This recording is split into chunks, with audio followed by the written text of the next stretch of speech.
আজকে দুপুরে রান্নাও সিম্পলই, ভাত,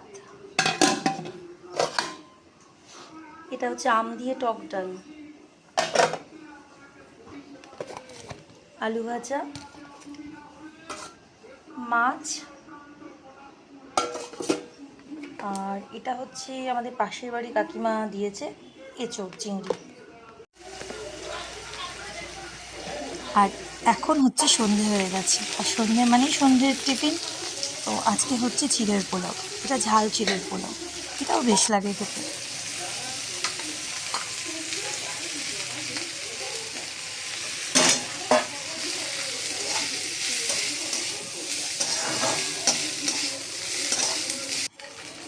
পোলাও অলমোস্ট রেডি, দেখো দেখতে অনেকটা মনে হচ্ছে যেন চাউমিন, বেশ ভালো হয়। সবার শেষে একটু বাদাম ভাজা ছড়িয়ে দিল ওপর থেকে, ব্যাস একদম রেডি গরম গরম চিড়ের পোলাও।